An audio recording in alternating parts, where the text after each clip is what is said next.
Hi, my name is Robert Wilkins, and I'm your host for this episode. And I can tell you it's going to be another doozy, baby, because every time we turn around, there seems to be always something going on that frustrates us all. You ever wonder when will we ever be able to live in normalcy again? Anyhow, I've got some great information for you today, which comes from the New York Times. And let's see what's going on to today's headlines. Trump is gutting weather science and reducing disaster response. As a warming planet delivers more extreme weather, experts warn that President Trump is dismantling the government's disaster capabilities. I must say, boy, that's an understatement in today's time. It seems like everything was running smoothly with our government, our agencies. Then all of a sudden, starting about 6 months ago, things took a steep, deep right turn, gutting everything. If it ain't broke, baby, don't try to fix it. Or is there a strategy behind this to break it and then say, I fixed it? With the weather situation that's going down now in Texas and all those kids and adults as well were killed, over 120, and there's still over 100 or more missing, there's no time to gut anything, really. Now's the time to save lives, to give people hope so that we know we have a better future for tomorrow and not wake up in the next day and wondering what's cut next. Now, we all know about the tariffs, don't we? We know it's an ongoing saga. But here's what the New York Times says about that. Headlines. Trump tariffs are shaping new world trade order minus the United States. Facing growing chaos, the European Union and numerous countries are seeking to forge a global rule-based trading nexus, one less centered on America. Then the next headline, it says how Trump's latest tariff threats risk deeper damage to Europe's economy. Could you blame them? Think about it.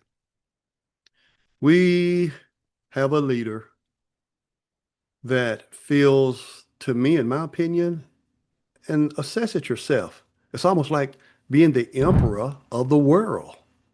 Simply because we're the superpower, the most dominant force the world has ever known. And then we seem to start pushing our power around. You better do this or else. Think about that, folks. Our leader, like never before in this country's history, it's really like a bully. Think about that. Remember when we were kids and we were growing up and there would be this bad guy or these bullies that you hate to see. You hate to encounter them because you knew when you did there was going to be trouble.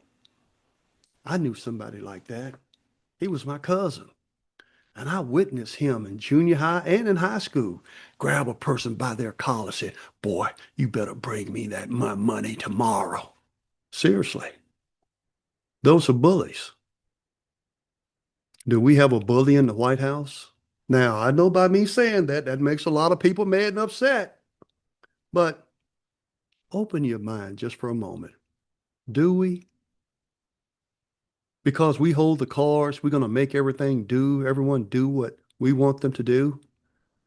And these are countries with leaders, and they're powerful also. And they themselves possess nuclear weapons. They don't have to bow down to us. And what's going on? Canada, you're looking at France and England and others are forging on without us. What happened once we are no longer that powerful? What happens if the value of the dollar starts shrinking? The deflation of the dollar. All because we're so powerful, but it's how it's being abused. And these other countries are working behind the scenes to go on without the United States. Think about that. We were so powerful. We were admired by the entire world. This is the place that people always dreamed and hoped to be at, baby, because they knew if I could get to the United States. But now we know that we have to get the border in control. But it's also how it's being done, bypassing laws. Now, who am I to say? I'm an ex-cop. My whole job was about obeying the law. When I took cases to the district attorney's office to pursue charges, I had to make certain all the facts were there and according to every city, state, and federal law. Headline: Trump hits the reverse button on decades of change. President Trump has moved aggressively on issues such as diversity in science and to dismantle institutions to return to what is considered better times. What's considered better times has been no better time than now for a person like me. Wouldn't you agree? Think about that for a minute. In the 1970s to present day, integration was really exploded in the country. Guys like me started going to white schools. Guys like me developed relationships starting from junior high, high school into college that I still have to this day. People who I do love and respect. And the feelings are mutual from them. So if we go back, make America great again, what period is he really talking about? Because I don't want to go back to the 60s, 50s, and 40s and prior. There was nothing good there for people like me.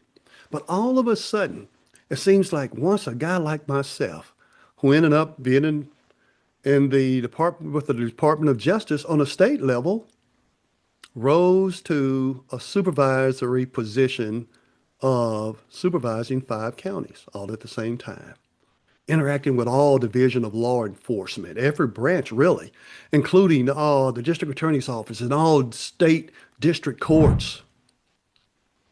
So I had interactions with all of them.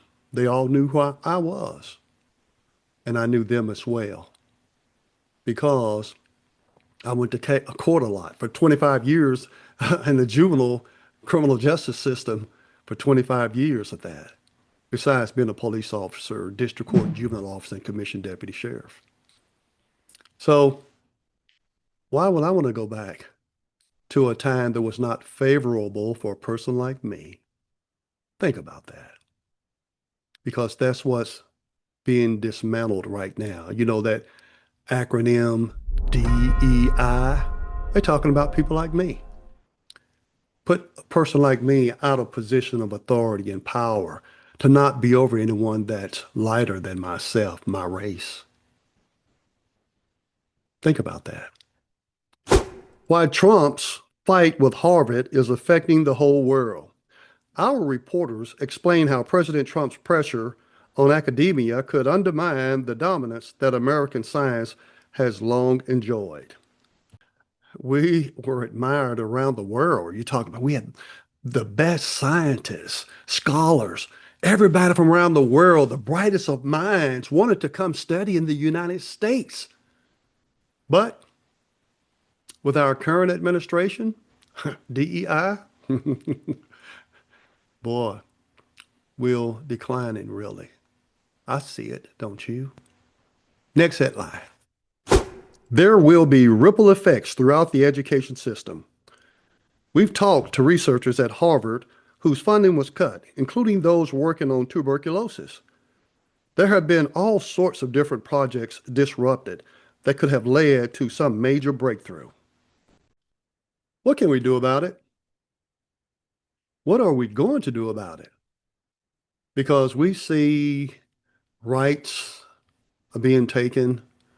We see what appears to be the abuse of authority, not just by law enforcement, because they're following the directives of those above them.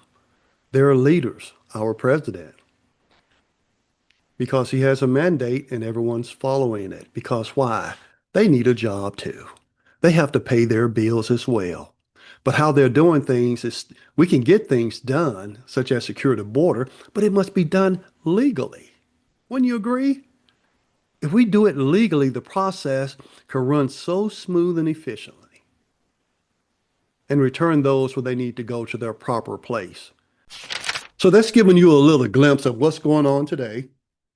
And I hope you stay tuned because I will continue to bring you some latest news and commentary. My commentary. My commentary is based off experience, baby. And that's 30 years in the criminal justice field. I've seen it all. I've dealt with everyone in almost every race because I live in an area that's only about 7% black population. So you can see, and I'm talking the whole state, and the majority of them are in Oklahoma City and in Tulsa. So you can see most people that I've dealt with didn't look like me. So a lot of folks, based on where you live, we have these perceptions of how people should behave or how they're behaving based on the demographics of where they live. But what if you live in a region where it's not a whole lot of people like you? And I can say this, folks, there are a lot of good people everywhere. I've encountered a lot of people. And have I encountered some extremism? Oh, yes. I've even had a time when I checked both my guns. I checked my gun on my hip and the gun under my arm. Why? Because I was in an area, a community, a town where there was nobody like me, and there was that flag draped over the top of a roof of a home that I had to enter. Chief of police couldn't tell me what to do, but since he called me out to assist him, I decided to oblige him and went out to his town to later discover where he had taken me. Now, when I look back on that, I often wonder what was the true plan. But I did my job and I didn't show cowardice. So that's what we're dealing with today, folks. Things are happening in this country. We see how, ICE is gathering people up and the abuse of power. And see, me being in law enforcement, I don't like that, to be honest with you. I like for things to be done decent and in order. And people, the rage of the community of the United States, it's getting to a boiling point, and it makes you wonder what's next, especially when a country that I love has so many guns possessed by the people. Let's hope that it doesn't get that far, even though we do have some that are pushing for civil war. Can you imagine what that would look like when everybody got guns? And you got to look at a guy like me. Yeah, I've got guns. I was in law enforcement. Everybody I know like me also well armed. So we can't have a civil war, not in today's time, because guys like me, we're not like the guys of old that were in the 60s, 50s, and prior. They are ready. They will stand up, ready and willing. Now, you probably say, well, Robert Wilkins, what do you know about that? I was a cop. When you're in law enforcement, people, you go into everybody's homes. You talk to everybody. You know what's going on. You have the pulse of the community. But let's keep on praying. Let's keep on worshiping our God. And let's do what our God, your God, tells you based on your good book. And I can tell you this, what we're seeing today, what's going on in this country, that's not in the book to do, is it? Robert Wilkins, your BT dispatcher. Stay with me. Give me that thumbs up. And also go ahead and, share it because that helps the algorithm. And I'm going to continue to bring you some good headlines and my own life personal commentary. Stick with me. See you next time.